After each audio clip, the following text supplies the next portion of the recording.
In this edition of This Is Not a Good Sign, I have a request from a viewer. She says, I am looking for a sad story about old age, preferably dementia or Alzheimer's. So of course, being a monster, I immediately went to my story vault and pulled out a tale I wrote years ago and never shared because it was too painful to read. Here goes nothing. A widower in his early 90s lives alone in a small house in Florida. He believes it's the only thing keeping him tethered to the real world.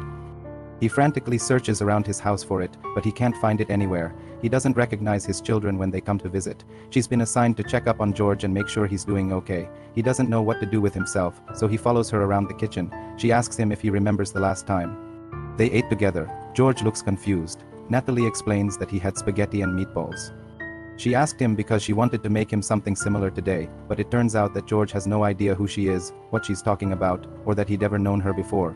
He looks at the walls with glazed over eyes. A tear rolls down his cheek. Also, I'm going to need a new story idea soon, so please comment one below.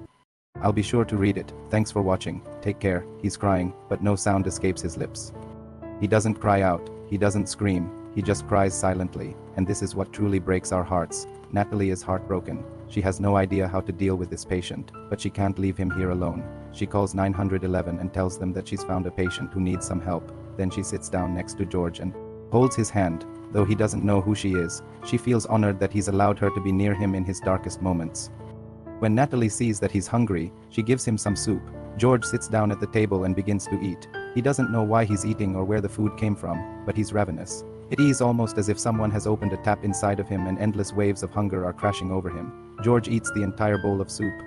In silence, she enters the house and finds George sitting there completely naked. It's summertime and his air conditioner is broken. Natalie is visibly shaken, but she quickly regains her composure. He pulls on her shirt and tells her that he doesn't want her to go. She tries to calm him down, but he keeps screaming at her to stay. Eventually, Natalie is forced to let go of his hand and watch him get taken away. She knows that she's made a difference in his life. But she's not sure if he knows that she was ever there at all. She helps George out of his chair and into the shower. The room is stark white. There aren't any photos or decorations. Nothing personal is allowed in the facility he's at. The doctors say that bringing in personal belongings will only cause confusion. George is confused anyway. He doesn't know where he is or how he got there. He looks at the blank walls and sees flashes of his past. He sees Helen's smiling face in the white paint. He sees his children at Christmas. He sees his dog Sparky running through the yard. These visions come and go like clouds passing overhead. George can't reach out and grab them, but he longs to. As she leaves the room to go get some towels, George looks down at his hands. They're gnarled and bony and they don't feel like his. They don't even feel like hands. He wants to call out for help, but no sound comes out of his throat. He forgets their names. He doesn't remember living in his house. He doesn't remember his wife. And worst of all, he doesn't remember feeling bad about forgetting his wife. He doesn't remember where he put it or why it matters. After some time, he stumbles back into his favorite chair and sits down, and as he does, he feels a profound sense of loss. It's like the death of a loved one or the final episode of a television show. He can't explain it, but he knows he's lost something important. He feels empty inside, and though he doesn't know what's happened, he knows he's changed. And deep down, he knows that without it, he'll have nothing. He won't remember his wife, his children, his life. He won't even remember that he had a life. One day, George wakes up and reaches for the photograph automatically. It has been so long since he's seen Helen that he thinks he might actually be remembering her now, but when he looks into her eyes, he feels nothing. The smile on her face seems foreign to him. The lines on her arms look wrong. Everything about this photo makes George feel alienated. He closes his eyes and pictures a woman in a blue dress, but all he can see is static. He opens his eyes and stares at the photograph. He knows that this is Helen. He knows that he loves her, but he also knows that he's forgotten everything about her. He feels disconnected from the past. He feels disconnected from himself.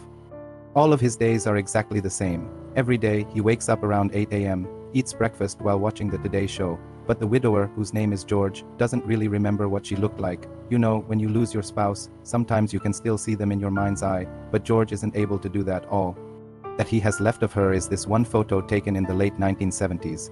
In it, Helen is smiling, wearing a navy blue dress and holding a drink. George loves this photo. He looks at it every day and studies its details. He thinks about how the light glints off of the ice cubes in Helen's drink. He wonders what brand of camera his friend had at the time. He tries to remember what it felt like to be young and in love, but most of all, he clings to the sight of his wife's smiling face. Then he takes his daily constitutional, which is a walk around the block, and slowly but surely, each day that passes, his grasp on reality is becoming more tenuous. Each day, he looks at the photo of Helen, and each day her face becomes a little less familiar. The lines around her eyes seem deeper, the curve of her mouth is just slightly off, her nose appears narrower, the skin on her arms seems thinner. When George thinks about these differences, he can't quite put his finger on them, but he feels uneasy. Sometimes he has dreams about Helen, and when he wakes up, he feels like she's visited him. But then he looks at the photo and sees the changes and wonders if he's imagining things. After that, he comes back inside, sits down in his favorite chair and looks at a photograph.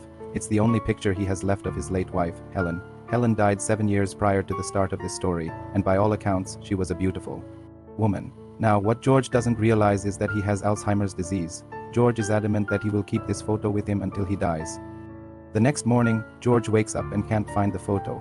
Weeks pass and George's Alzheimer's continues to progress. One day, George is sitting in his favorite chair staring at the wall. A social worker named Natalie enters the house. After giving George a towel, Natalie returns to the kitchen to get him something to eat. When he's done, Natalie returns to see if he wants anything else. To her surprise, George shakes his head.